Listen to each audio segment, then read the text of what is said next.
Bonjour à toutes et à tous. Et je voulais tout d'abord vous dire à quel point Jean-Michel Cousteau aurait été honoré et heureux d'être parmi nous. Je sais. Malheureusement, il est en déplacement sur un sujet assez proche actuellement, puisqu'il est sur les îles de Fidji, en train de parler résilience et tourisme durable. Donc, vous le disiez à l'instant, je suis directeur de Green Cross France et Territoires. On aura l'occasion d'y revenir, puisque vous intervenez un peu plus tard. Et Jean-Michel Cousteau en est le président dans des circonstances un petit peu particulières, puisque Green Cross est cette association créée en 1993, suite à Rio 92, où les chefs d'État se retrouvent pour parler déjà lutte contre le dérèglement climatique. Deux modérateurs à l'époque accompagnent ces débats, Mikhaïl Gorbatchev et le commandant Cousteau. Et très vite, on se rend compte que quand il s'agit de lutter contre le dérèglement climatique, c'est très bien d'avoir une feuille de route au niveau international, et on en a besoin. Mais l'action, elle doit être opérationnelle, elle doit toucher au quotidien des individus, et elle doit se passer localement. D'où l'idée de créer, à l'image de la Croix-Rouge dans le domaine social, la Croix verte de l'environnement. C'est comme ça que Green Cross a été créé, et très vite, le commandant Cousteau demande à son fils aîné, Jean-Michel Cousteau, d'en prendre la tête et d'en coordonner l'action, notamment sur une thématique, c'est de se dire, on voit relativement bien ce qu'il s'agit de faire sur Terre, même si c'est compliqué, on voit un petit peu moins bien ce qu'il s'agit de faire quand on parle d'eau et d'océan. D'où l'idée d'associer le nom de Cousteau, mais d'où également l'idée d'aller très très vite dans le concret. Les images et la vidéo que vous allez voir a été enregistrée au moment de la Semaine pour le climat, fin septembre, à New York. Et à cette occasion-là, nous avons eu un événement qui était particulièrement émouvant. Il s'agissait d'une rencontre privée entre le cacique Raoni et Jean-Michel Cousteau.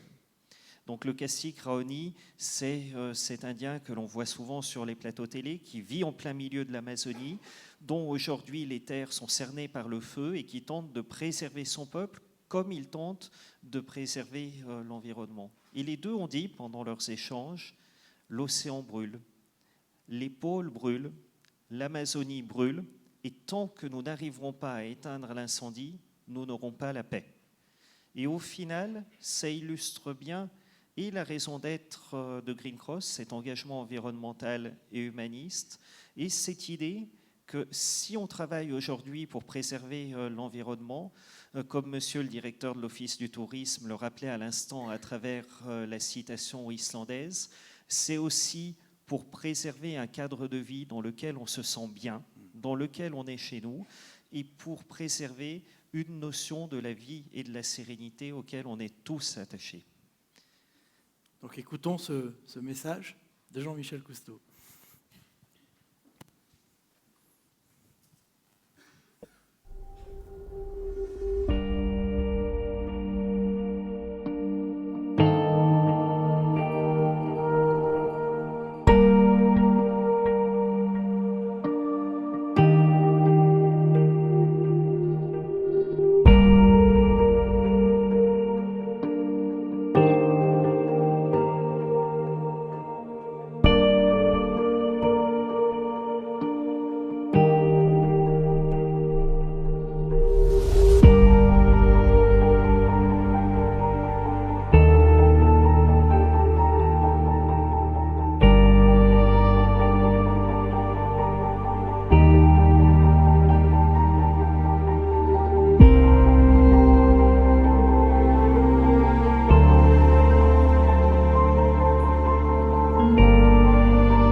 Ce que les 9 milliards d'individus de la planète ont besoin de savoir, c'est que nous dépendons tous de la qualité de l'eau, de l'environnement, des océans et des espèces, que ce soit les animaux ou que ce soit des plantes, que ce soit sous l'eau ou sur terre, dépendent de la qualité de ces espèces.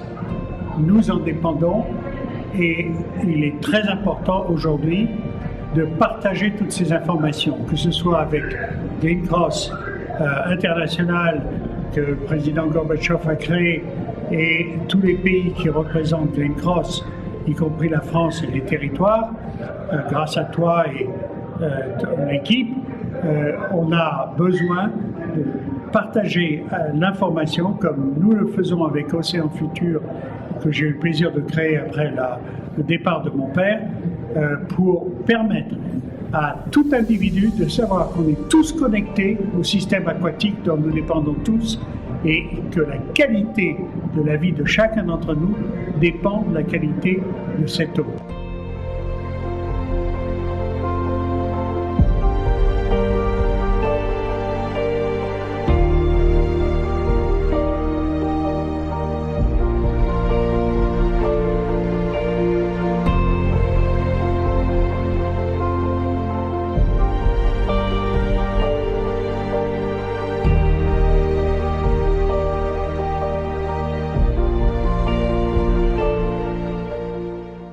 Ce que j'ai à leur dire, c'est d'abord merci et de prendre des actions de manière à communiquer à travers, par exemple, non seulement les informations publiques, mais surtout l'éducation dans toutes les écoles, le fait que nous sommes tous connectés au système aquatique, d'une part, et d'autre part que toutes ces eaux qui sont maltraitées sur Terre, avec nos produits chimiques, avec nos métaux lourds, avec tous ces plastiques, et tout ça, ça finit dans les océans et ça affecte toutes les plantes et les animaux qui vivent, dont nous dépendons tous. Et par conséquent, il y a une opportunité pour créer des industries qui vont récupérer toutes ces eaux, les traiter de manière à circuler et réutiliser tous ces produits, ce qui correspond exactement philosophiquement à ce qui se passe dans la nature, car dans la nature, il n'y a pas de déchets, il n'y a rien de perdu, et tout est recyclé. Et par conséquent, il faut protéger la diversité qui est synonyme de la stabilité dont nous dépendons tous.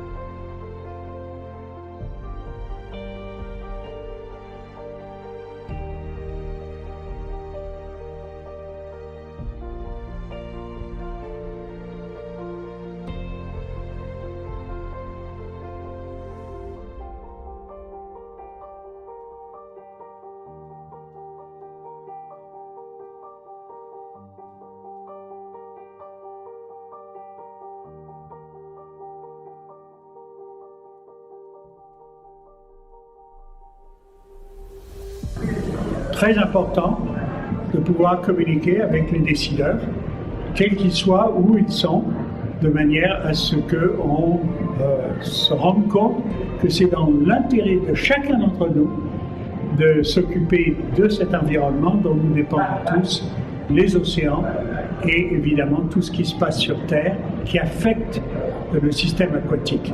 Que vous fassiez des randonnées dans les montagnes pour faire du ski, vous prenez de la neige, etc. Tout ça, c'est de l'océan. Quand vous faites du ski, vous skiez sur l'océan. Et par conséquent, c'est important que chaque individu réalise que chacun d'entre nous peut faire une différence. Les Bretons sont près de la mer, ils sont complètement connectés au système aquatique. Et il y en a beaucoup d'ailleurs qui font des progrès dans le bon sens.